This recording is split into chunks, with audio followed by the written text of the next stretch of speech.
അസ്സലാമു അലൈക്കും വറഹ്മത്തുള്ളാഹി വബറകാതുഹു. അൽഹംദുലില്ലാഹി റബ്ബിൽ ആലമീൻ വസ്സലാത്തു വസ്സലാമു അലാ റസൂലില്ലാഹി വഅലാ ആലിഹി വസഹ്ബിഹി അജ്മഈൻ. പ്രിയപ്പെട്ടവരെ, ഞാൻ കഴിഞ്ഞ ആഴ്ച ഒരു അനുഭവം പറഞ്ഞു ഉസ്താദിൻ്റെ. സമാനമായ മറ്റൊരു അനുഭവം കൂടി ഞാൻ പറയാം. ഉസ്താദിൻ്റെ ജീവിതത്തിൽ ഞങ്ങളുടെ അത്തിപ്പറ്റ മഹല്ല് കാളിയായിരുന്ന കെ.എസ്. ഉണ്ണിക്കോയത്തങ്ങൾ വഫാത്തായി. അള്ളാഹുവരുടെ ദറജ ഉയർത്തി കൊടുക്കട്ടെ. മഹാനവറുകളും ഞാനും കൂടെ തുപ്രങ്ങോടിനടുത്തുള്ളൊരു സലീം അൻവരിയുടെ ദർസ് നടന്ന പള്ളിയുണ്ട്. ആ പള്ളിയിൽ ഒരു മരണ വീട്ടിലെത്തി മയ്യത്ത് കാത്തിരിക്കുന്ന സമയം ഉണ്ണിക്കോയത്തങ്ങൾ എന്നോട് പറഞ്ഞു, ഈ സുഹൃദ്, അതായത് ഈ ജീവിത പരിത്യാഗം, അത് എന്താണെന്ന് ഞാൻ കിതാബ് ഓതിയിട്ടുണ്ട്,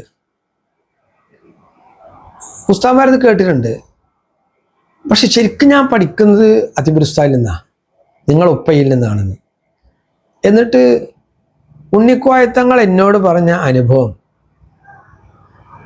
പ്രിയപ്പെട്ട പിതാവ് അത്തിബുൽ ഉസ്താദ് ക്യാൻസർ ബാധിച്ച് തിരുവനന്തപുരം RCCയിൽ അഡ്മിറ്റാണ്.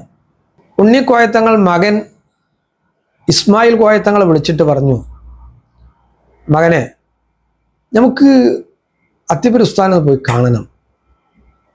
അവരിപ്പോൾ ആശുപത്രിയിലുള്ളത്. മുമ്പത്തെ പോലെ ഗൾഫിലല്ല, നാട്ടിലാണ്. അതിൽ ഉസ്താദിൻ്റെ അടുക്കലേക്ക് പോകുമ്പോൾ, എൻ്റെ കൂടെ നിങ്ങൾ പോരുമ്പോൾ നല്ലൊരു സംഖ്യ കയ്യിൽ വെക്കണം ഉസ്താദിന് കൊടുക്കാൻ. കാരണം ഉസ്താദ് ഇപ്പം നാട്ടിലാണല്ലോ, അതുകൊണ്ട് ഉസ്താദ് നല്ലൊരു സംഖ്യ നിങ്ങൾ കയ്യിൽ വെക്കണം എന്ന് പറഞ്ഞപ്പോൾ ഉണ്ണിക്കോയത്തങ്ങളുടെ മകൻ ഇസ്മായിൽ കോയത്തങ്ങൾ, ഇസ്മു എന്നാണ് വിളിക്കാറുള്ളത്, അവർ നല്ലൊരു സംഖ്യ കയ്യിൽ വെച്ചു. എത്രയെന്ന് എനിക്കറിയില്ല, ഉണ്ണിക്കോയത്തങ്ങൾ പറഞ്ഞു വരാണ്. അങ്ങനെ കയ്യിൽ വെച്ച് രണ്ടുപേരും കൂടെ തിരുവനന്തപുരത്തേക്ക് പോയി. RCCയിലെത്തി. അവിടെ കുറേ ആളുകൾ ഇരിക്കുന്നുണ്ട്. അങ്ങനെ ആളുകളൊക്കെ ഇങ്ങനെ പോയി അഡ്മിറ്റാണ് അവിടെ. കുറച്ച് കഴിഞ്ഞപ്പോൾ 2-3 ആളെ ബാക്കിയുള്ളൂ. ഈ കാശ് മകനോട് പറഞ്ഞു ഉസ്താദിന് കൊടുക്കാൻ, അതല്ലെങ്കിൽ ഉണ്ണിക്കോയത്തങ്ങൾ കൊടുത്തു.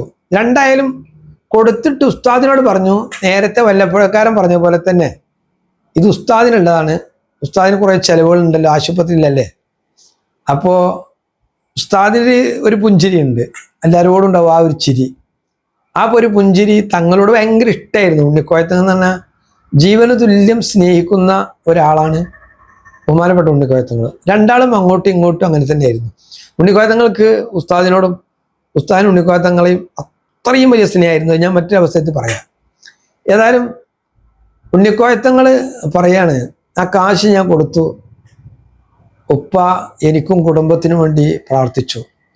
ശേഷം തൊട്ടടുത്തുണ്ടായിരുന്ന ഒരാൾ അയാളുടെ കയ്യിലേക്ക് കൊടുത്തു, ഇത് തങ്ങൾ തന്ന പൈസയാണ്, ഇതിൽ വലിയ ബറക്കത്തുണ്ടാവും എന്ന് പറഞ്ഞിട്ട് അത് അയാൾക്ക് കൊടുത്തു. എന്നിട്ട് തങ്ങൾ കണ്ണിന്ന് വെള്ളം വന്നിട്ട് അന്ന് എന്നോട് പറഞ്ഞത്, ഉസ്താദെ, എന്നെ വല്ലാതെ അത്ഭുതപ്പെടുത്തിയൊരു സംഭവമാണ്.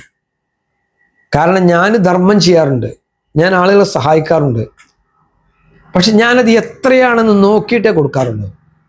ഒരു കവർ എനിക്കൊരാൾ തന്നാൽ ആ കവറിൽ നിന്ന് ഒരാൾക്ക് ആവശ്യമുള്ളതാണ് ഞാൻ കൊടുക്കാറുള്ളത്. ആ കവർ നോക്കാതെ ഞാൻ കൊടുക്കാറില്ല. ഇവിടെ ഉസ്താദ് ഞാൻ കൊടുത്ത കവറിൽ എത്രയെന്ന് പോലും നോക്കാതെ ഉസ്താദ് അയാൾക്കാണ് കൊടുത്തു. ഇങ്ങനെ കൊടുക്കാൻ കഴിയുക എന്നുള്ളത് വലിയൊരു അത്ഭുതമാണ് എന്ന് പറഞ്ഞിട്ട് അലോത്തുപറമ്പ് പള്ളിയിലിരുന്നിട്ട് എന്നോട് പറഞ്ഞപ്പോൾ ഇത് മറ്റൊരു അനുഭവമായിരുന്നു എനിക്ക്. ഇങ്ങനത്തെ 100 അനുഭവങ്ങൾ ആളുകൾക്ക് ഓരോരുത്തർക്കും പറയാനുണ്ടാകും, എല്ലാവർക്കും ഉണ്ടാവും. കാരണം ഉസ്താദുമായി ബന്ധപ്പെട്ട ആളുകൾക്കൊക്കെ. ഇനി വീട്ടിലാവുമ്പോഴും അങ്ങനെ തന്നെയാണ്. ധർമ്മം അത് ഈ ധർമ്മം ചെയ്യൽ ഇപ്പോൾ ഗൾഫിലൊക്കെ വന്ന് പണക്കാരനായപ്പോൾ തുടങ്ങിയതല്ല. 963 കാലഘട്ടത്തിലാണ് ഇപ്പം പെരുമ്പാവൂരിനടുത്ത് ആലുവ വല്ലം ജോലി ചെയ്യുന്നത്. അക്കാലത്ത് തുച്ഛമായ ശമ്പളമുള്ളത്. ആ ശമ്പളത്തിൽ നിന്ന് പകുതി പൈസയോ അല്ലെങ്കിൽ അതിനോട് തുല്യമായ പൈസയോ ഉപ്പയുടെ ഉപ്പ കോമു മുസ്ലിയാർ ജീവിച്ചിരിക്കുന്നുണ്ട് അക്കാലത്ത്. വല്യപ്പാക്ക് അയച്ചു കൊടുക്കണം ഉപ്പാക്ക്. ബാക്കി വരുന്ന പൈസ അവിടെ ധർമ്മം ചെയ്യലാണ് അക്കാലത്ത്. അക്കാലത്ത് പൈസ വാങ്ങി പോന്ന ആളുകളെ നമ്മൾ കണ്ടിട്ടുണ്ട്. അത് മാത്രമല്ല, അവിടുത്തെ കമ്മിറ്റിയിലെ ഭാരവാഹികൾ വന്ന് ഉസ്താദിനോട് പറഞ്ഞു, ഇനി നിങ്ങൾക്ക് ശമ്പളം തരൂല എന്ന്. എന്താ കാരണം? ശമ്പളം തരുന്നത് നിങ്ങൾ ഇവിടെ നാട്ടിൽ തന്നെ ഇങ്ങനെ കൊടുക്കുകയാണ്. അതുകൊണ്ട് ഞങ്ങൾ ശമ്പളം വല്യപ്പാക്ക് അയച്ചു കൊടുക്കുന്നു, ഉസ്താദിൻ്റെ ഉപ്പാക്ക് അയച്ചു കൊടുക്കുന്നു. അപ്പോഴും ആ ഒരു പുഞ്ചിരി എപ്പോഴും ഉണ്ടാവും. ആരെന്ത് പറഞ്ഞാലും ആ ഒരു ചിരി, അത് ഇങ്ങനെ കണ്ടവർക്കറിയാം, നല്ലൊരു പുഞ്ചിരിയായിരുന്നു അത്. ഏതായാലും അക്കാലത്ത് ഒരു ഷർട്ടും ഒരു തുണിയുള്ള കാലത്ത് രണ്ടാമത്തെ ഒരു ഷർട്ട് ഇടാനില്ല. അങ്ങനെയാണ് ഒരു സാധു മിസ്കീൻ പള്ളിയിൽ വന്നിട്ട് ഒരു ഷർട്ട് തരുമോയെന്ന് ചോദിച്ചത്. ആകെ ഇടുന്ന ഒരു ഷർട്ടാണിത്. അകത്ത് പോയി ഷർട്ടൂരി ഒരു കടലാസിൽ പൊതിഞ്ഞ് ഈ സാധു മനുഷ്യന് കൊടുത്തു. അങ്ങനെ ജമാഅത്തിന്റെ സമയമായി പള്ളിയിലേക്ക് നിസ്കരിക്കാൻ പോയപ്പോൾ ഷർട്ട് ഇടാനില്ല. അങ്ങനെ അവിടെയുള്ള ഒരു പുതപ്പ്, ഇത് പുതച്ചിട്ടാണ് വരുന്നത്. അപ്പോൾ ആളുകൾ ചോദിച്ചു, ഉസ്താദ് ഷർട്ട് എവിടെയെന്ന്.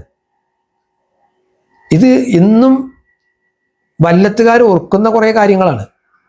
അപ്പോൾ ഈ ഗൾഫിൽ വന്ന് പണക്കാരനാകുന്നതിന് മുമ്പ് തന്നെ ഇങ്ങനത്തെ കുറേ ധർമ്മങ്ങൾ ചെയ്ത അനുഭവങ്ങൾ നമ്മളെ മുമ്പിലുണ്ട്. നിങ്ങൾക്കും അത്തിബർ ഉസ്താദിനെ കുറിച്ച് ഇങ്ങനെ അറിയോ?